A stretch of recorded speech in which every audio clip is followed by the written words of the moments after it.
Kumusta mga boss? Welcome sa aking munting channel na kung saan may kantahan na may kwentuhan pa, ang Kanta Kwento. Napaklik ba kayo dahil tagahanga din kayo ni Naces? Napahanga ba kayo sa husay niya at gandang appeal at karisma sa kanilang mga performance sa banda ng Mission Souls? O sa lahat ng nabanggit ko? Sino ba naman kasi ang hindi mapapahanga dito kay Naces, lalo na sa kanyang pagki-keyboard sa banda? Kung si Nacia nga ay nagpapakanta ng gitara sa kanyang mga lead guitar, ganun din itong si Naces sa kanyang lead sa pagko-keyboard naman. Iyan nga ang kwentuhan natin ngayon mga kakwento. Pero teka, bago tayo magumpisa, kung bago ka dito sa ating channel, hihingin ko po muna ang inyong like at subscribe bilang suporta sa ating channel, pati na rin sa ating Facebook page. Tapos, paki-comment na rin kakwento kung taga saan ka para malaman ko kung hanggang saan umabot ang kwentuhang ito. Maraming salamat! Sabay-sabay nating panoorin ang husay ni Naces sa kanyang mga lead keyboard moments sa banda. Nako, talagang mapapahanga kayo mga kakwento. Bukod sa husay niya sa pagbe-bass, mas mahusay siya sa keyboard. Tara na nga at wag na nating patagalin pa. Umpisahan na natin at samahan niyo ako hanggang sa dulo.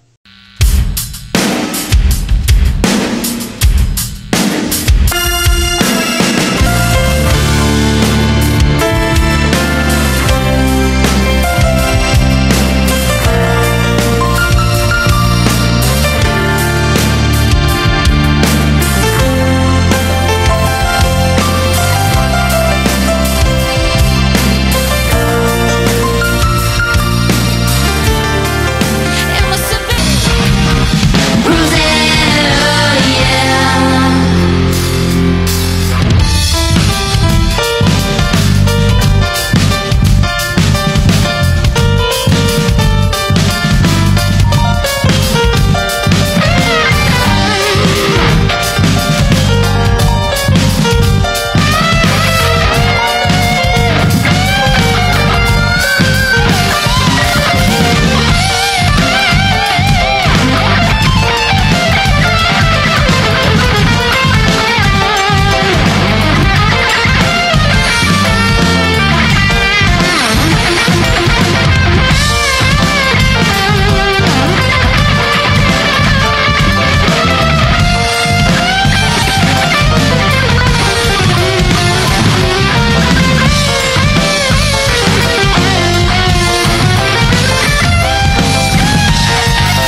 Nako, sobrang husay talaga ni Naces, ano? Partida 16 pa lamang ito mga kakwento. What more pa kaya 10 years from now? Nakaka-excite naman makita ang future nitong si Naces at kung gaano na siya kahusay. Sana nga lang hiling ko bilang fan ng banda nila ay magpatuloy sila dito dahil syempre ang bata pa nila. Posibleng maiba rin ang mga hilig nila sa future o landas na kanilang tatahakin. Pero sa ngayon, enjoy lang at sa tingin ko naman, music is life na para sa mga batang mission souls. Okay ba yun mga kakwento? Kayo ba? Anong keyboard solo ang paborito nyo kay Naces? Ibahagi nyo naman sa amin sa comment section mga kakwento. Usap-usap tayo sa comment section.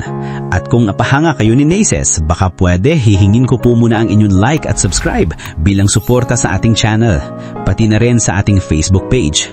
Tapos, paki-comment na rin kakwento kung taga saan ka para malaman ko kung hanggang saan umabot ang kwentuhang ito. Maraming salamat! At sana mga kakwento ay mag-join kayo sa ating membership. Ito'y 25 pesos lamang upang ma-access nyo ang ating mga special emoji para sa comment section at mga early access sa ating mga content at marami pang iba. Salamat na agad mga kakwento. Salamat sa pagsama sa akin hanggang dito sa dulo ng ating kwento. Muli, ito ang Kanta Kwento na nagsasabing, mabuhay ang talentong Pilipino.